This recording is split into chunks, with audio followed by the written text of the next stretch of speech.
Good afternoon, everyone.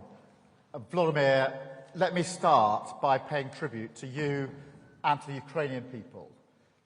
You are fighting not just for Ukraine, but for the freedom and security that is cherished by the British people and by all Europeans every single day. Just a few moments ago here in the United Kingdom, we saw the sentencing of 6 men for Russian-sponsored arson attack on a warehouse in East London. This was a warehouse storing humanitarian aid and satellite equipment destined for Ukraine. We will not tolerate this hostile activity. And it just underlines the point. Your security is our security. What happens on the front line of Donetsk today is shaping our collective future for years to come. And that's why Emmanuel and I brought the Coalition of the Willing together again today.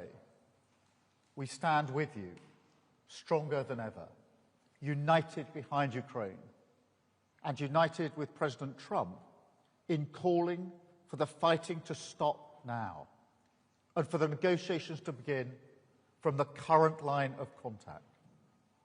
President Trump is right to have imposed sanctions on Russia's oil majors, as the UK has also done, alongside the latest package from the EU. And we must now maintain this pressure. Vladimir, you have said for months that you're ready for a ceasefire and you're ready to meet Putin. Yet he continues to stall and play for time. Putin is the only person who does not want to stop this war. His strikes on civilians this week made that crystal clear once again, targeting energy infrastructure ahead of winter, hitting young children in their nursery, claiming the lives in Kyiv of a 12-year girl and a 6-month-old baby. This is who Putin is. Time after time, he rejects the chance to end the war. In just the last few days, he's rejected the opportunity for talks once again, instead making ludicrous demands for Ukrainian land, which he could not and has not taken by force. Of course, that is a complete non-starter, and it shows yet again that he's not serious about peace. So we've been clear today that we must respond. Working with the US, this coalition is determined to go further than ever to ratchet up the pressure on Putin, from the battlefield to his war economy, because that is the only way to change his mind and push him back to the table. And in our meeting this afternoon, we came together around a clear plan for the rest of this year. First, we will act to take Russian oil and gas off the global market. Last week, the UK became the first country to sanction all of Russia's oil majors. On Wednesday, the US acted decisively to join us, together with further sanctions from the EU. And we're choking off funding for Russia's war machine. And I'm urging others to take these steps too, to go further to reduce their dependencies and incentivise third countries to stop buying these tainted resources. Second, we're determined to push on with the progress on Russia's sovereign assets and unlock billions to help finance Ukraine's defence. The bill for Russia's destruction in Ukraine should be paid by Russia. So we want to move ahead at speed with the work needed to deliver reparation loans and get the funds flowing to Ukraine. Third, we are strengthening Ukraine's air defence to protect its civilians and its energy infrastructure. I announced today that we're accelerating our UK programme to provide Ukraine with more than 5,000 lightweight multi-role missiles. This programme has created hundreds of brilliant jobs in Belfast, and they're working now to deliver an additional 140 missiles ahead of schedule to bolster Ukraine's defences through the depths of winter. Fourth, we will keep up the military pressure on Putin through the continued provision of long-range capabilities. And finally, while now is the time to prioritise pressure, we're also continuing our work on security guarantees, including the multinational force Ukraine, to uphold a just and lasting peace when that day finally comes. Because, and I say it again, Ukraine's future is our future. What happens in the weeks and months ahead is pivotal for the security of the United Kingdom and all our allies across NATO and beyond. So we are determined to act now, to dial up the pressure on Putin and finally bring him to the negotiating table in good faith. Thank you. Now let me hand over to my friend Vladimir. Thank you so much, Karen. Ladies and gentlemen, dear friends, Kier, Mette, Dick, Mark, and everyone here, thanks you for today's meeting, today's coalition. These are two important days for us, very important. Today, the meeting of the coalition of the willing in London, and the day before there was an EU leaders meeting in Brussels. I thank you guys for all the support and your readiness to keep helping. And today, all the partners confirmed that next year they will continue to support Ukraine, our country, our resilience, especially the financial support, which is crucial. And today, the new Prime Minister of Japan joins the coalition for the first time, and all the signals are clear. Thank you. We all see the challenges these days, and the Russians are carrying out a campaign of terror against our energy system, and they really want to make the winter cold a tool of torment and pressure on Ukraine, our people, and on our defense. And Russia's goal hasn't changed. They want to break us, want to break Ukraine, and they are doing everything to achieve it. So that's why our defense means everything that truly stops Russia from killing, destroying, and terrorizing. First, air defense, and today we spoke in detail with our partners about the systems. It's important that our partners focus on what's most practical and effective, and we gave all the details. Second, of course, it's important that everyone agrees the front needs substantial attention, and the focus must be on it, and thank for all the steps of help. And third, we are promoting a more meaningful approach to diplomacy. Diplomacy matters only when it can lead to real decisions. And when it comes to Russia, that dish has many ingredients. The essential ones are real forms of pressure on Russia, sanctions, our long-range capabilities, political pressure, accountability for war crimes, and real actions regarding Russian assets. Today we all agreed sanctions that hit Russian oil infrastructure, Russian oil companies are a big step, and I thank President Trump and all our partners who are implementing this. And we have to apply pressure not only to Rosneft and Lukoil, but to all Russian oil companies like Surgutneftegas and others, and to the shadow fleet and its infrastructure, and to Russia's oil terminals.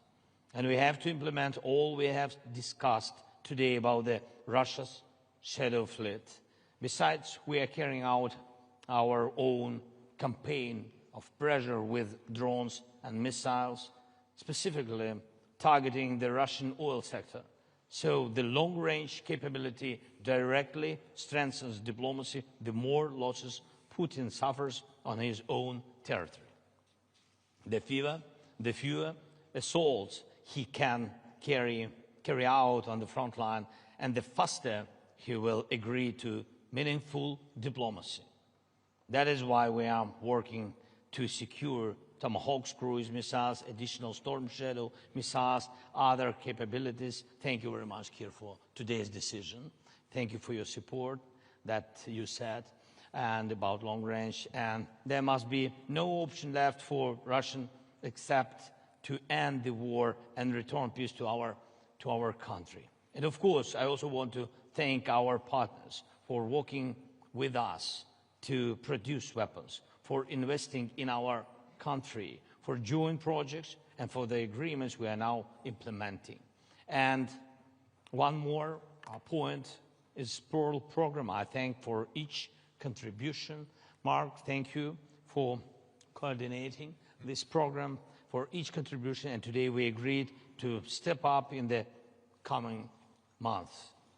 Peace is born from pressure on the aggressor, and that is what we must continue to do. Thank you.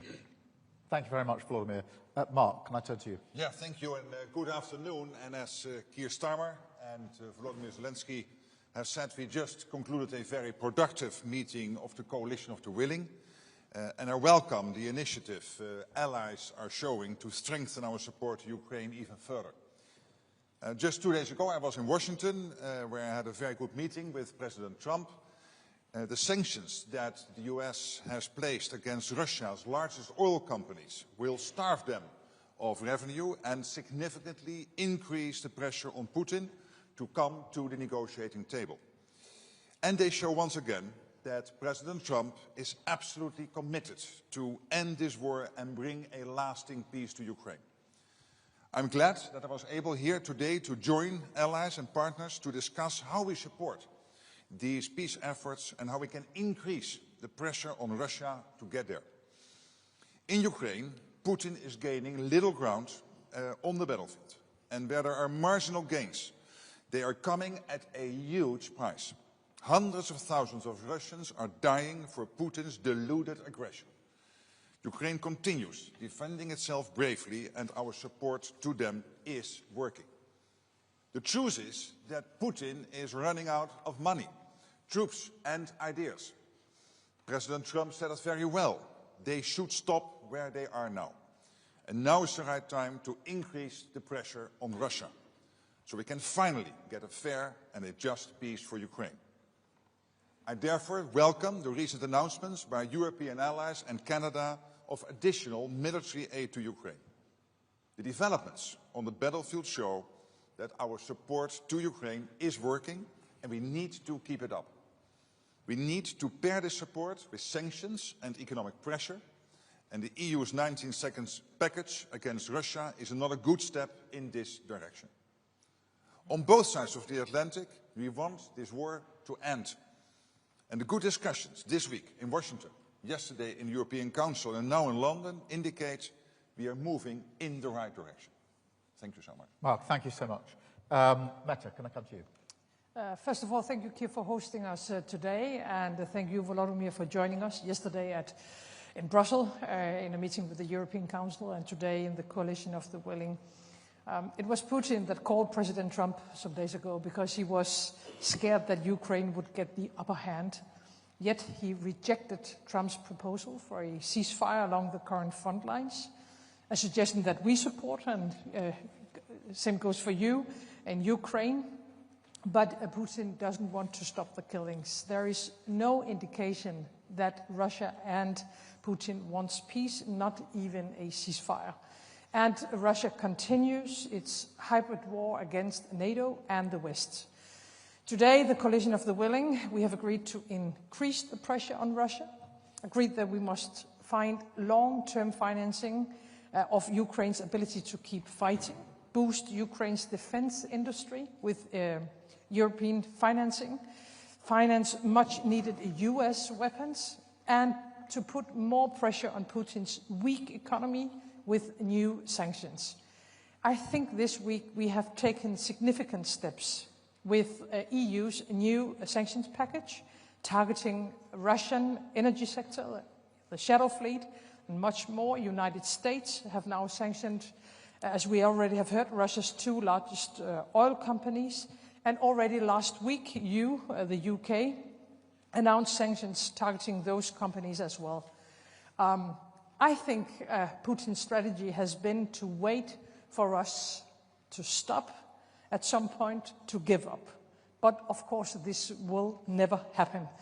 So once again, we have today agreed to be united in our efforts and our promise to to you, dear Volodymyr, and to Ukraine and to all Europeans is that we are willing to continue, of course. Thank you so much. And then to you, Dick, please. Thank you, Keir, and thank you for hosting the Coalition of the Willing today. And Volodymyr, thank you for being here as yesterday in the European Council. And both meetings had the same purpose, peace. And in doing so, and making sure that that will happen, we need to keep Ukraine in the fight, as everyone more or less stated today in different words. We need to maximize support to Ukraine. And Ukrainian needs have to be leading in that. What we see is that Russia is the only party rejecting a ceasefire, circumventing all diplomatic initiatives and continuing to attack Ukraine. The only way to persuade Putin to engage in serious talks is to increase economic pressure on Russia and our support for Ukraine. This week, important measures were taken in the EU and the US, and coordination for further steps we could take is necessary. First of all, on sanctions. It would be good if the EU were to copy the US-UK sanctions against Lukoil and Rosneft. We must also do more to dismantle the shadow fleet systems, and the Netherlands will take its part when it comes to the North Sea. This could hit Putin hard financially, as this undermines his revenues on global oil markets. Second is support. It's crucial that all countries contribute. Only then can we maintain a high level of support and keep Ukraine afloat militarily and economically. We must increase military support bilaterally as well as by ordering armed packages from the US, and a couple of the speakers already mentioned the Pearl package.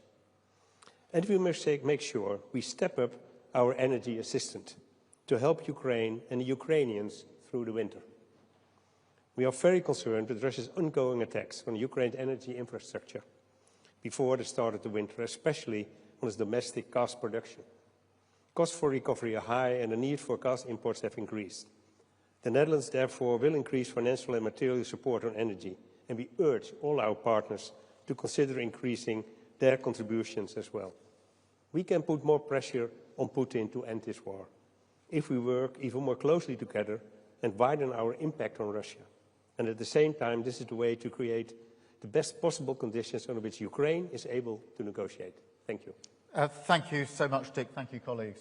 We're now going to attempt a Q&A, a five-way Q&A, where we will each ask, be asked a question, and I'm going to start with Beth, please, from Sky.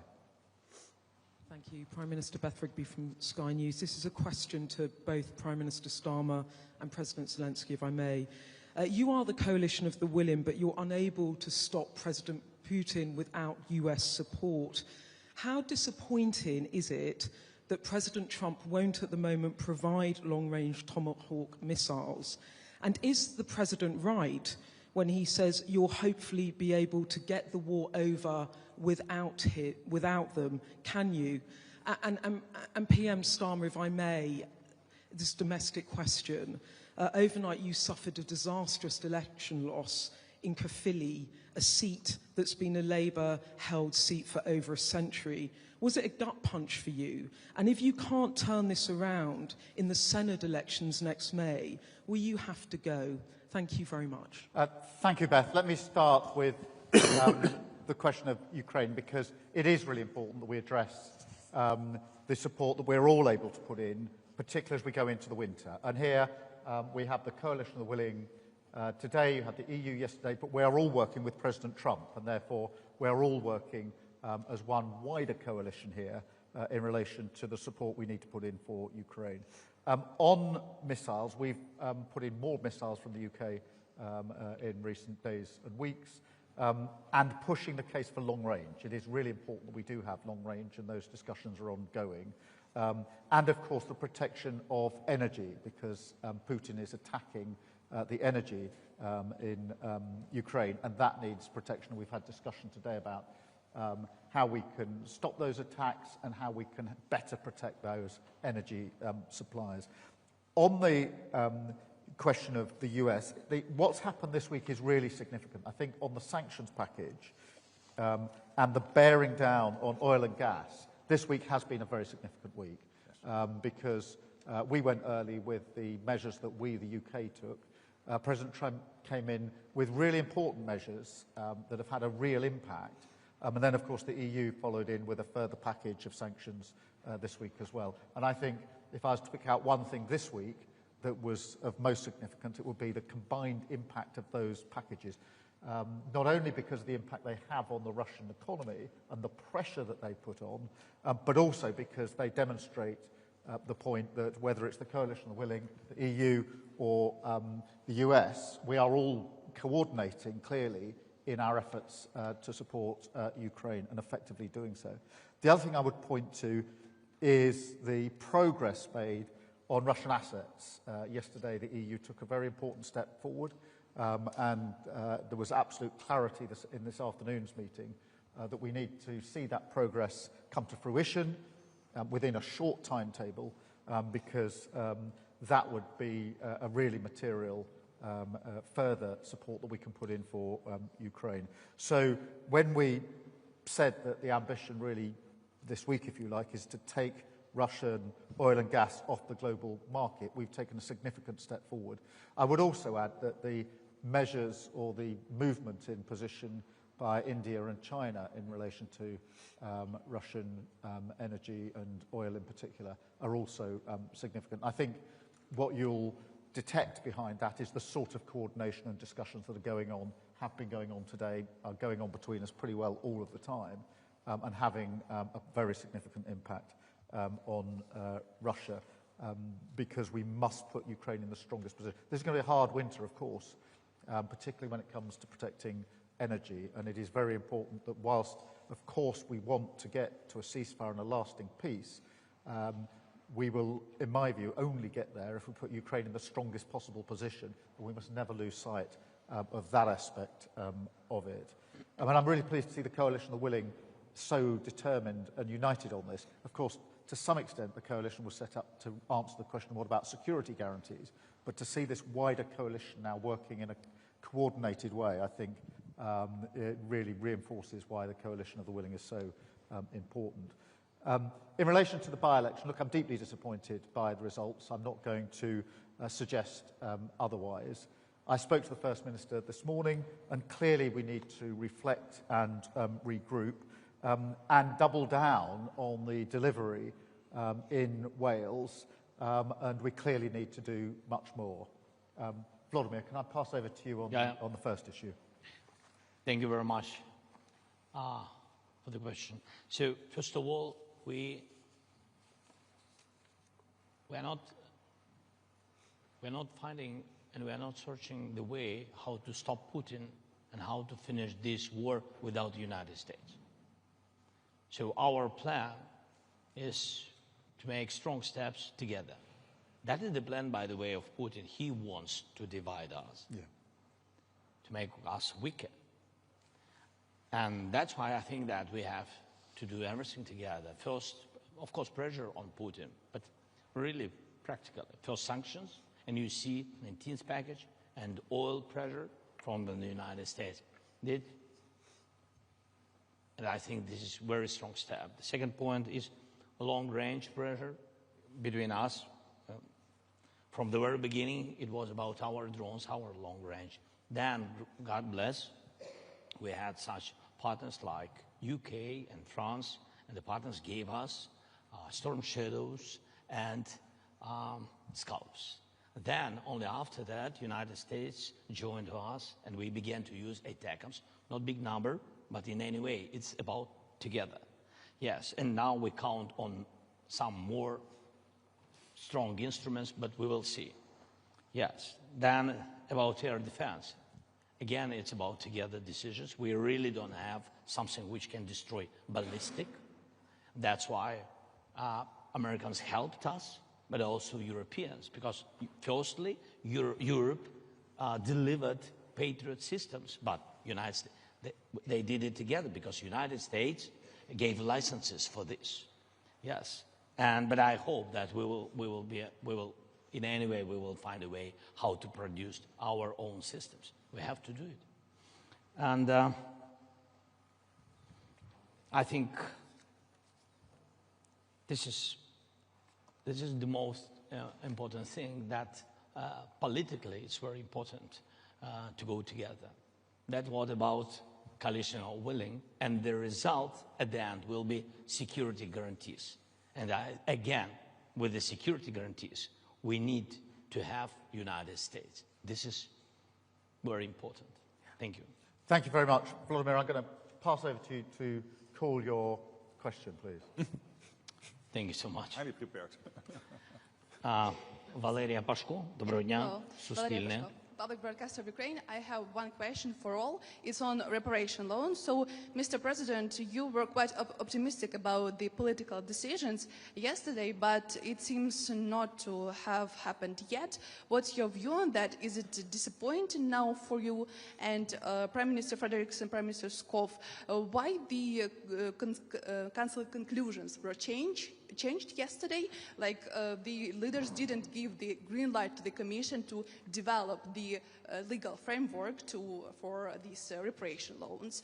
What would the discussion look like yesterday? And Prime Minister Starmer, for you, is the EU could join to share this financial burden, because the EU aims to bring on board all the G7 countries? Thanks. Yeah, I will begin. Thank you. So I think that the decision with Russian frozen assets is crucial for us. And but I think that there are three steps in this question with frozen assets. The first one is political decision, then practical decision, and then only then implementation. And I think that yesterday we've got political decision. That's why I think this is positive signal. Then practical decision. We hope that we can get it to the end of this year. And only after that, implementation. So that's, God bless, we can have at the very beginning of the year. But we will see. Thank you. Meta probably makes sense. Yes, let me be very clear. I think the idea of a so-called reparation loan is good. I haven't seen any alternative. And the idea of letting Russia pay for the damages they have done in Ukraine is the only way forward. Of course, there are some technical questions that has to be answered. There are a lot of details that we have to work on. But first and foremost, this is a political decision and a political choice. I support the idea totally, and I think we have to work in a way that we have a solution before Christmas Eve, so we are able to ensure that we can finance Ukraine for the next years. I know some colleagues find this way forward more difficult than I do. And we have to solve the problems, but I also have to say, what is the alternative? The alternative is not to let Russia win this war, and the alternative is not to ask all the Europeans to pay instead of Russia. So we need to solve the technical issues. I am sure that we will be able to do that, and then we will hopefully, I will work for that, have a decision before Christmas Eve. Dick, did you want to? Yeah, thank you. And of course, I fully agree with Mette. But let me just add a few points. The political decision yesterday was made, and that's very important, that we are going to financially support Ukraine in 26 and 27. And that's an important decision we made yesterday. It's important for Ukraine, it's important for the European Union, it's important for all our partners. Then the second issue is that we talked about, and I think this is an important issue. Of course, you can say it's the technical or financial, but there are risks, and we talk about mutualization of risks. And I heard a lot of countries and leaders yesterday say that they want a guarantee. And that's important because we have to share the risk, and it cannot be only put only on Belgium. And then, third of all, I hope, just as Mette said, that we come to an agreement on the technical workout of the reparation loan, because financially it's going to be important, but also politically it's important to hurt Russia, and therefore I'm much in favor. Thank you. Just linking the two, if I may. Firstly, the political decision that was made yesterday by the EU is really significant, and we shouldn't lose that. The question of the Russian assets has always been complicated and difficult, and there's no pretending otherwise, and it is really important that the detail is worked through. I think Meta is right to say putting a timetable around that makes complete sense, but I wouldn't underestimate the significance of the move that was made yesterday, and a very high level of agreement today that we need to make progress on that. In relation to your broader point about the UK and the EU in particular, yes, we are coordinating a lot of what we do, and that is a very good thing. It's a very good thing in the field of Ukraine. We are doing it much more broadly on defence and security and trade and the economy, actually. That reflects a number of things. Firstly, our shared and long-held belief that we are most effective in our support for Ukraine when we act as a group of countries, whether that's the EU and the UK working together, as we have done on most of the sanction packages. It's no accident that we act at the same time, or the wider group of the coalition of the willing.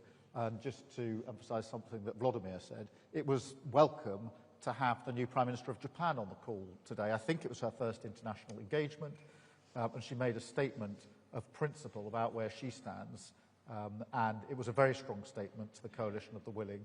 The fact that she chose this forum as her first international contribution and was so clear and powerful in her words, I think emphasises that that coalition and the ability to bring together so many countries here is really important.